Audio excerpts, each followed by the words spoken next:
My daughter left us to drown in the Gulf of Mexico. As the water closed over my head and the hull of my own boat shrank into the darkness above me, the last thing I heard wasn't my daughter screaming for help. It was my wife's voice, calm as a Sunday morning, cutting through the roar of the engine. "Don't move. Don't make a sound. If they see us, they'll come back." I am Howard Calloway, 67 years old. For 38 years, I ran the only pharmacy in Millhaven, Georgia, a town small enough that I knew every customer's blood pressure medication and their mother's maiden name. I retired 4 years ago believing I had done everything right. I had raised a daughter who smiled at church and kissed my cheek at Christmas. I had built a marriage that lasted 41 years. I had put money away, paid off the house, bought a modest fishing boat I named after my wife. I named the boat the Sweet Margaret. My daughter sank it with us still on board. Let me tell you how we got here. Diane called on a Tuesday in April and said the whole family ought to take a fishing trip together. She said it with such warmth that I actually got a little emotional hanging up the phone. My son-in-law Kyle had been cold toward us for almost a year, barely looking up from his phone when we visited, excusing himself early from every dinner. I had chalked it up to stress. His construction company had hit rough water. I knew that much. Diane had mentioned it in passing, careful with the details, the way she always was when she didn't want me to ask follow-up questions. But on that Tuesday, she sounded like the little girl who used to sit on my pharmacy counter and watch me count pills. She said, "Daddy, I want us all to be together. I want you and Mom to know how much we love you." I told Margaret that evening while she was folding laundry. She paused with a pair of my socks in her hands and looked at me in a way I didn't understand at the time. She said, "That's sweet, Howard." Then she went back to folding. I thought nothing of it.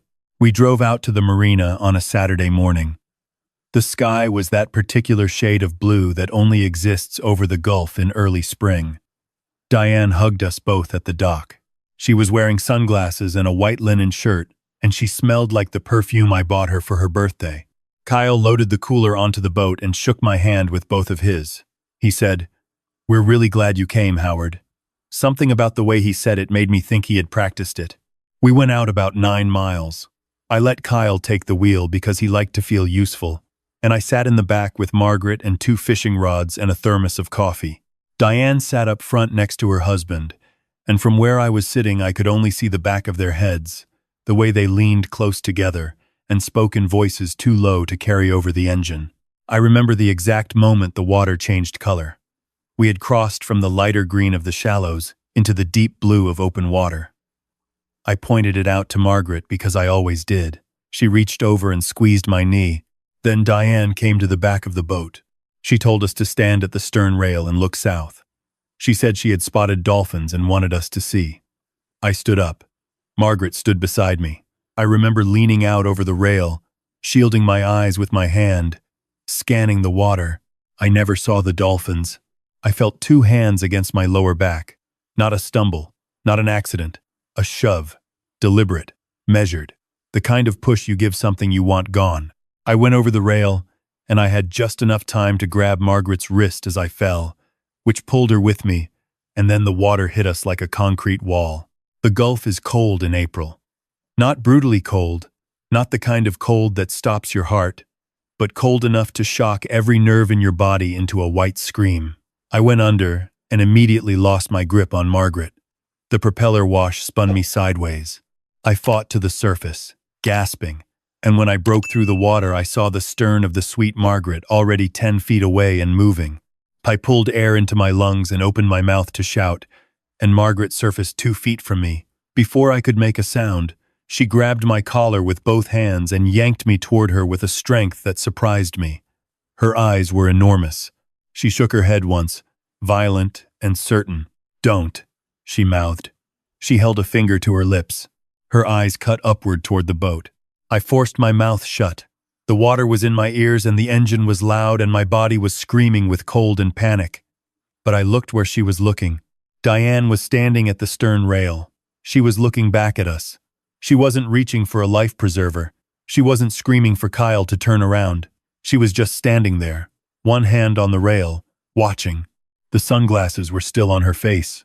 I could not see her eyes, but I could see her posture. It was the posture of a person waiting to confirm something. Margaret pulled me against her body and pushed both our heads low in the water so only our mouths and noses were above the surface. We treaded water side by side, hidden in the chop of the wake, and we watched our daughter watch the place where we had gone under. The engine dropped to an idle. The boat slowed. For a moment I thought it was over. I thought she was coming back. I started to lift my hand to wave, to signal, to call out. Margaret caught my wrist and held it underwater. Then I heard her voice carry across the water. Diane's voice, my daughter's voice, the voice I had read bedtime stories to, the voice I had sat up all night with when she had strep throat at age 9. She called out to Kyle, and what she said was this. She said, "I don't see them. The current is pulling south. Let it do its work." A 38-year-old woman standing on a fishing boat named after her mother, watching the spot where her parents drowned, saying, "Let it do its work." Margaret made a sound beside me that was not a sob. It was something quieter and more terrible than a sob. It was the sound of something shutting off. The engine revved. The boat turned north. We watched it go. We had 9 miles of open water between us and the coast. A light chop, no life jackets, and the current was indeed pulling south. I had 38 years of boating knowledge and a pharmacist's understanding of the human body under stress. I knew exactly what hypothermia did to a person at water temperatures around 68 degrees. I knew we had somewhere between 1 and 2 hours before muscle failure set in. I knew that panic burned calories and body heat we could not afford to spend. So I did not panic. I told Margaret what I told every patient who came to my counter in crisis. I said, "Slow your breathing." I said, "We are going to think through this like a problem with a solution." She nodded, her teeth already beginning to chatter. We linked arms and I told her to look for any fixed point on the horizon. She found a cell tower antenna blinking red against the pale sky to the northeast. We swam northeast. I won't make that swim sound like a heroic thing. It was not heroic. It was 47 minutes of the most miserable physical suffering I have ever experienced. We rested by floating on our backs when we could. Margaret's shoulder had been wrenched in the fall and she couldn't rotate her left arm above the waterline, so she kicked and pulled with her right and I did the work of her left. Twice I thought about stopping. Once I thought about praying. Both times I thought instead about Diane standing at that rail and I kicked harder. A shrimp boat out of Carabel found us. 2 men in rubber overalls pulled us over the gunwale like fish and wrapped us in emergency blankets that smelled like diesel and old nets. The captain wanted to radio the Coast Guard immediately. I said, "Not yet." He looked at me like I'd lost my mind. I told him I was a retired pharmacist and my core temperature was probably 89 degrees and what I needed right now was warmth and time, not the Coast Guard. He heated soup on a camp stove and asked no further questions. He was a good man. I gave him my watch. It was a Bulova my father gave me the year I graduated pharmacy school. I told him it was worth $1,000. He shook his head and gave it back to me. We docked at a small marina 40 minutes later. I found a payphone outside a bait shop. I know how that sounds. A payphone, in this day and age. But I knew a payphone. I had a pocket full of quarters from the coin dish by our front door that Margaret always kept refilled. And I needed to make a call that I did not want traced to my name. I called a man named Dennis Pryor. Dennis and I had grown up 3 streets apart in Valdosta. He joined the Army at 18 and spent 20 years doing things he still won't talk about. When he came home, he went to work for an insurance fraud investigation firm in Atlanta and eventually started his own practice. He called himself a private investigative consultant, which was his polite way of saying he dismantled people's lies for money. We had lunch twice a year and fished together once a summer, and I trusted him with my life in the way that you only trust people who knew you before you were anybody. The phone rang 4 times. He picked up and said his name, and I said, "Dennis, it's Howard. Don't react, just listen." And to his immense credit, he didn't react. He listened. I gave him the entire story in 4 minutes, standing outside the bait shop in a blanket that smelled like diesel, my wife shivering beside me. When I finished, he was quiet for exactly 3 seconds. Then he said, "Where do you need to go?" I told him we couldn't go home. Diane and Kyle would check. I couldn't go to any hospital we'd normally use. I couldn't go to any friend they knew. He told me to stay put, gave me a room number at a Holiday Inn 11 miles north of where I was standing, and said he'd be there in 3 hours. He was there in 2.5. Dennis brought dry clothes, 2 burner phones, a first aid kit, and a man who turned out to be a retired ER physician named Carl, who looked at Margaret's shoulder and my hands, which were badly abraded from the boat hull, and stitched what needed stitching, and wrapped what needed wrapping, and charged us nothing. He said the shoulder was a partial tear, and that Margaret needed surgery in the next few weeks, but that she would manage for now if she kept it immobilized. She thanked him and called him dear the way she called everyone dear, and I saw him soften like they all did. That first night in the Holiday Inn, lying on a bed that smelled like fabric softener instead of diesel and ocean, I stared at the ceiling and I let myself think about it for the first time without the cold water forcing my mind onto survival. My daughter had pushed us off our own boat. I had paid for her college. I had paid for her wedding, every cent of it, including the centerpieces she changed twice, and the florist she fired and rehired. I had co-signed her first car loan and forgiven the $3,000 she borrowed when she was 25 and never mentioned again. I had driven 4 hours round trip once a month for 2 years to watch my grandson Caleb play pee-wee soccer in a league where none of the kids were tall enough to head the ball properly. And she had stood at that rail in her white linen shirt and watched the current pull us away. Dennis spent the next morning on his laptop while Margaret slept, and I sat in the chair by the window with a cup of bad coffee and watched a pigeon on the parking lot asphalt. Around 11, he turned the laptop toward me and began to explain what he had found. Kyle's construction company was not just in rough water. It was drowning. He had 3 outstanding liens on properties he couldn't finish, 2 civil suits from contractors he'd stiffed, and a line of credit that had been maxed and restructured and maxed again. He owed a private equity firm out of Jacksonville somewhere in the neighborhood of $600,000 that had been personally guaranteed, which meant if the business went under, so did his personal finances, so did the house, so did everything. I listened and I thought about the last year, the cold handshakes, the early excuses to leave, the way Kyle never quite looked at me when I talked about my retirement account or the beach property I owned in Destin that I'd been meaning to develop but kept putting off. The beach property was worth $400,000. My retirement accounts were just over $800,000. My life insurance policy, which Margaret and I had bought 18 years ago and never updated because we never had reason to, paid out $1.2 million. To Diane, as sole beneficiary, $2.4 million, give or take. That was the number. That was what my daughter had decided our lives were worth. Dennis folded his hands and said, "There's something else." I said, "Tell me." He turned the laptop back toward himself, clicked something, then turned it around again. On the screen was a screenshot of a Venmo transaction from 3 weeks ago. Kyle's account to an account belonging to a woman named Sandra Oates. $900, labeled simply, "Thank you." Dennis told me who Sandra Oates was. She was a licensed public adjuster who worked with a small insurance firm in Tallahassee. She had processed 2 large claims in the past 18 months on properties connected to Kyle's company. Both claims had been approved faster than average. Both had been for amounts slightly higher than the damage assessments warranted. He said, "I don't know yet exactly what shape this takes, but it smells like the kind of relationship where a woman helps your son-in-law commit insurance fraud, and your son-in-law is very grateful." I thought about that. I turned the word around in my mind like a piece of gravel in my shoe. I said, "Can you find out more about Sandra Oates?" He said, "I already started." Margaret was awake by then. She was sitting up against the pillows with her arm in the sling Carl had fashioned, her gray hair uncombed, her face showing every one of the 41 years we had been married, in a way that made her look exactly like herself. She had been listening. She said, "Howard, I need to ask you something." I said, "Go ahead." She said, "When we go back, and we are going back, I want to look at Diane's face before the police arrive. I want her to know that I know. I want her to have to stand in front of me and either tell the truth or lie to my face one more time." I looked at my wife.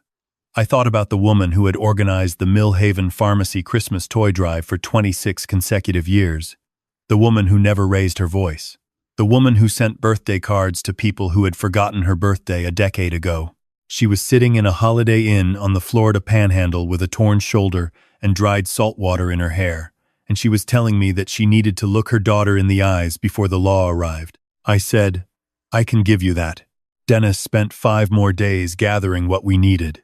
Margaret and I stayed in the motel, and I called in a prescription refill to a pharmacy nearby for my blood pressure medication, using a name the pharmacist would never think to question.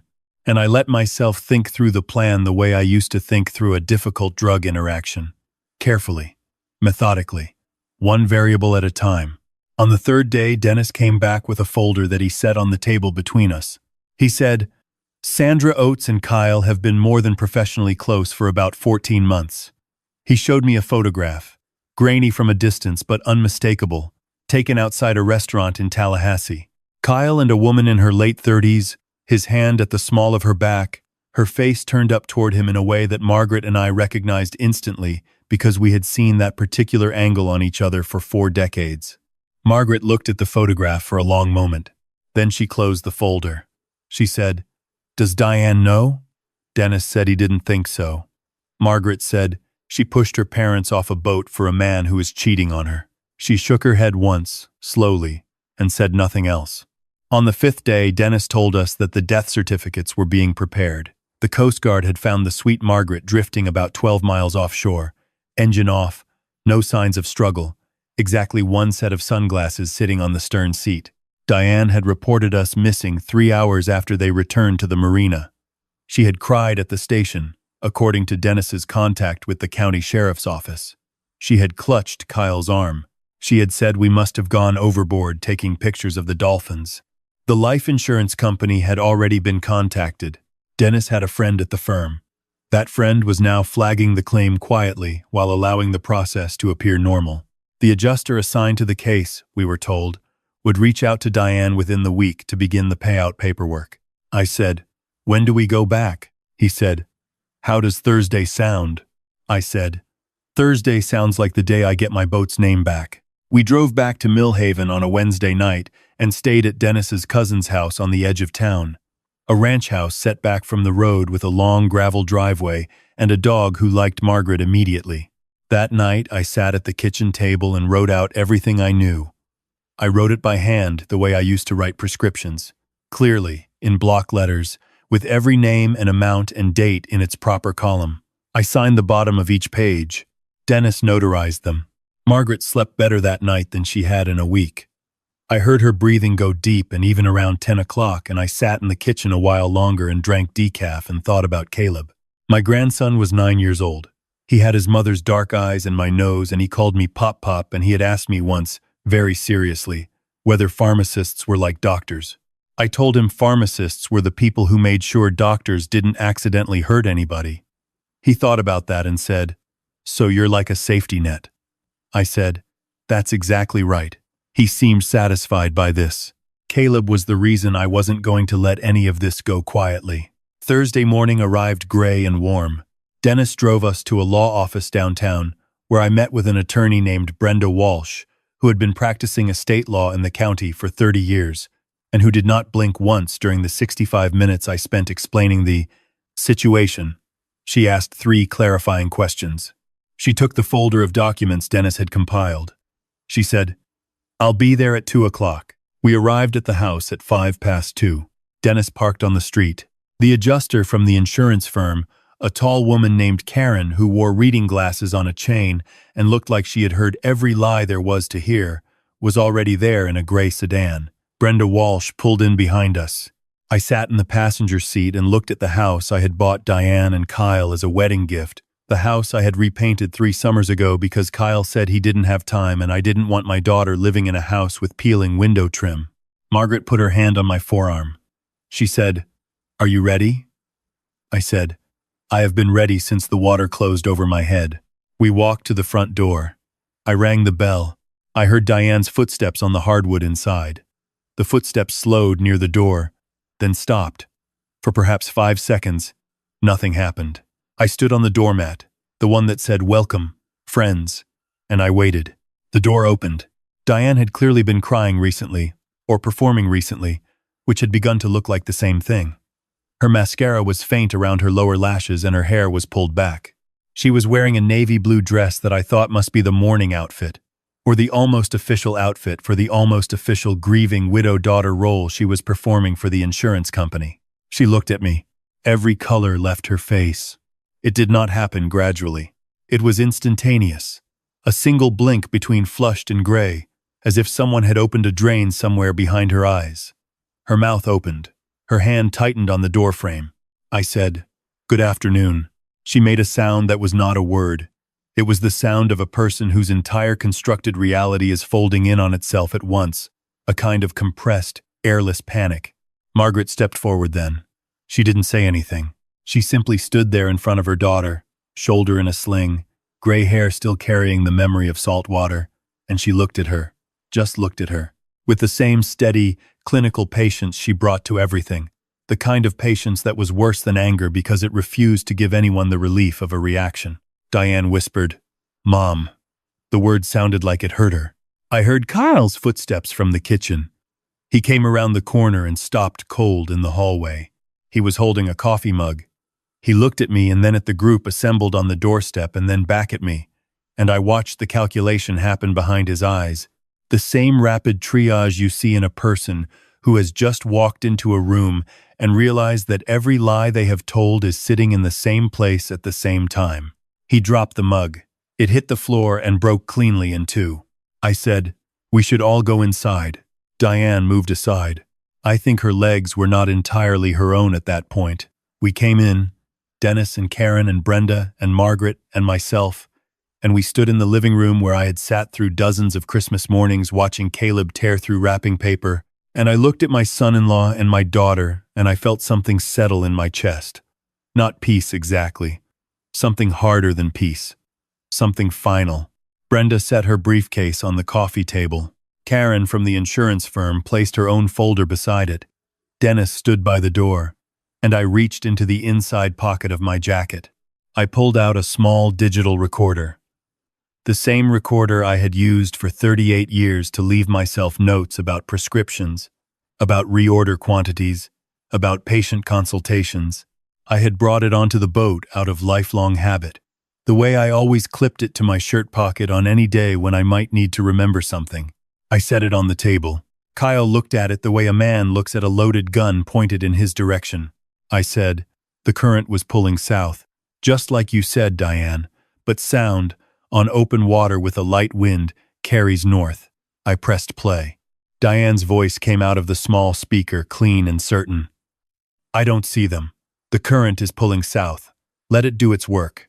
Then Kyle's voice, lower, rougher. "Are you sure? We can't come back from this, if they surface somewhere." Diane's voice again. "They won't surface. Not out here. Not at that depth. It'll look like they went overboard. They were taking pictures. You know how Dad always leaned out too far." I let the tape run for 30 more seconds, and then I stopped it. The room was completely silent. Diane had sat down on the couch without appearing to decide to do so. Her hands were pressed flat on her knees. She was looking at the recorder, the way she had looked at her final pharmacy school exam results when she was briefly considering following me into the profession. That sick, suspended look of a person waiting for a number that will change everything. Kyle said, "That could be anybody." His voice had lost all its rehearsed warmth. It was just fear in the shape of words. Dennis said, "The marina security camera shows your boat returning alone at 3:47.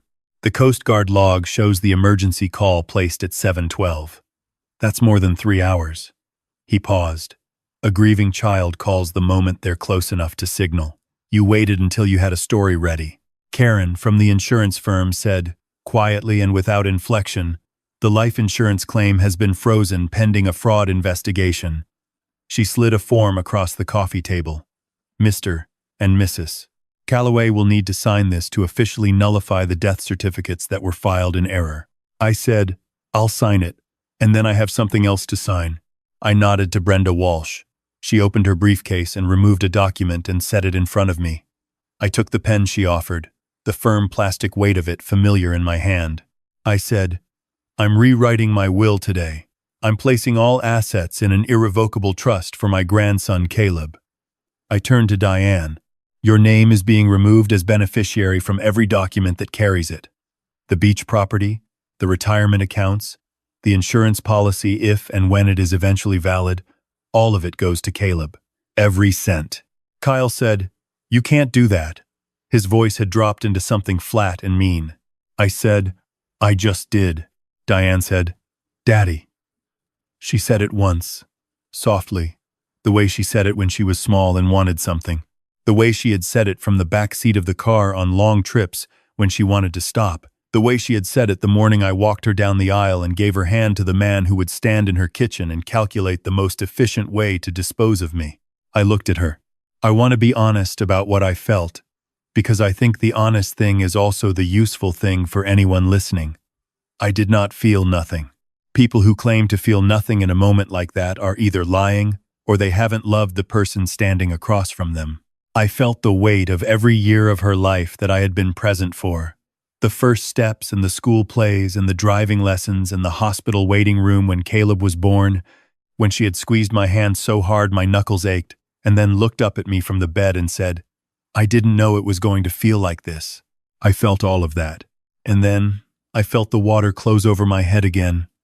I felt Margaret's hand yanking my collar. I heard my daughter say, "Let it do its work." I said, "You made your choice, Diane. I'm making mine." The sheriff arrived 20 minutes later.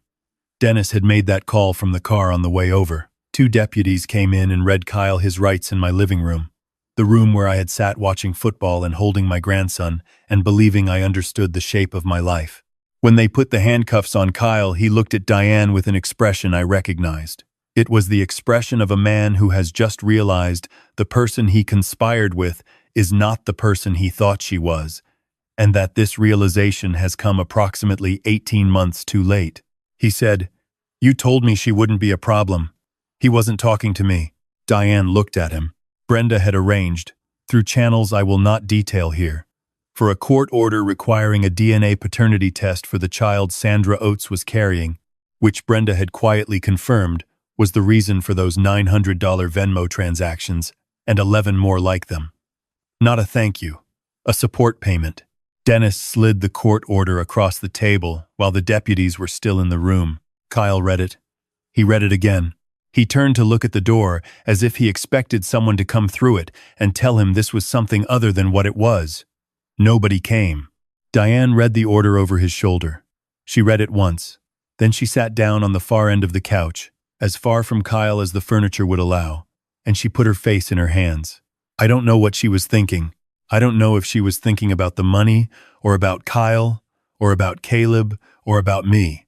I don't know if she was thinking about a specific morning 19 years ago when she sat in my pharmacy after hours because she didn't want to go to a drugstore where someone might recognize her, and I drove out to get her a pregnancy test and brought it back without telling her mother, and sat outside the bathroom door and said, "Whatever it says, we'll figure it out." I was the one who drove her to the clinic for the prenatal vitamins, and I was the one who sat with her every night for 2 weeks after she miscarried, and I was the one who never mentioned it to anyone because she asked me not to. I don't know if she was thinking about any of that. I hope she was. I hope it was the worst of it. I signed Brenda's documents. Karen packed her folder. Dennis walked the deputies through the recorded evidence. I went to the kitchen because I needed a glass of water, and I needed 30 seconds where nobody was looking at my face. Margaret found me there. She came to stand beside me at the sink, her good arm against mine, and we looked out the window at the backyard where Caleb's basketball hoop stood at the end of the driveway, slightly too tall for him still, a gift from 2 Christmases ago that he had grown into and then grown past. She said, "Do you think she'll tell Caleb the truth someday?" I said, "I think that depends on whether she finds out what the truth costs." Margaret leaned her head against my shoulder, carefully, minding the sling. She said, "I want to take him fishing. When this is done, and he's old enough to know and choose, I want to take him out on a proper boat and show him how to read the water." I said, "We'll buy a new boat." She said, "Not too big." I said, "Just big enough." She laughed then, quietly, the kind of laugh that comes out of exhaustion and relief and the knowledge that you are still standing in the same kitchen with the same person after everything that has tried to knock you over. I have been in love with that woman for 41 years, and that laugh, small and tired and tucked against my shoulder in our daughter's kitchen, was the realest thing I had heard in weeks. Dennis knocked on the kitchen doorframe. He said the sheriff's deputy wanted a formal statement at the station when we were ready. I said we'd be ready in an hour. He nodded and went back to the living room. I rinsed my glass. I set it in the rack to dry. I said, "Are you ready, Maggie?" She straightened up. She adjusted the sling. She looked at me with the clear, level eyes that had looked at me across a pharmacy counter 43 years ago when she came in to pick up her mother's prescription and stayed to help me restock the antihistamines for 20 minutes because I had mentioned I was short-staffed, and I knew then the way you know certain things in a moment before you have the language for them. She said, "I've been ready since the water closed over my head." We walked out of the kitchen. 6 months later, I am writing this from a screened porch on the Outer Banks of North Carolina, which is where Margaret always wanted to retire and where we somehow never got around to going. The new house is modest, a gray shingled cottage 2 blocks from the water with a porch where you can hear the ocean and a kitchen big enough for 2 people who like to cook on Sunday mornings. My leg still aches when it rains, which is a souvenir from the night the swim brought on a muscle cramp so severe I thought I was done. But I walk every morning, and I sleep every night, and I wake up to the smell of salt and coffee and the sound of a woman who made a choice 41 years ago to build a life with me, and who made a second choice to pull me close instead of let the current take me. The criminal case is proceeding. Kyle pleaded not guilty on the attempted murder and insurance fraud charges, which means there will be a trial, which means a courtroom, which means every fact Dennis gathered will be read aloud in front of a jury. Sandra Oates has cooperated with the prosecution. In exchange for a reduced charge, she provided documentation of the insurance fraud dating back 2 years. Kyle's attorney tried to argue that the audio recording was inadmissible. The judge disagreed. Diane pleaded guilty to a reduced charge of criminal negligence. She will receive a sentence that the prosecutor described as meaningful but not permanent. I do not know how to feel about that. I have decided to stop trying to feel a particular way about it and simply acknowledge that I feel many things at once, and that this is not weakness, and that 41 years of marriage has taught me that the most honest thing you can do with a complicated feeling is let it be complicated. Caleb lives with his mother's sister in Savannah now. He is doing well, according to Dennis, who checks in periodically. He is 10 now and plays baseball and likes superheroes, and calls me on the phone every Sunday at 5 o'clock, which is when I make sure I am on this porch with nothing else scheduled. He calls me Pop and he tells me about whatever is most important that week, and I listen the way I have always tried to listen to him, as if nothing else is happening. Last week he told me he wants to be a pharmacist. I said, "You'll be a good one." He said, "Because I'll be like a safety net?"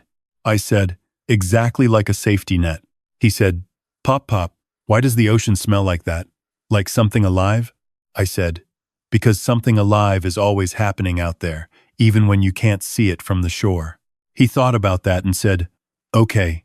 Then he told me about his baseball game, and I listened until the sun finished going down and the porch light came on automatically, and Margaret came out with 2 glasses of sweet tea and sat down beside me with her healed shoulder and her full and ordinary presence, and the world continued to be the world.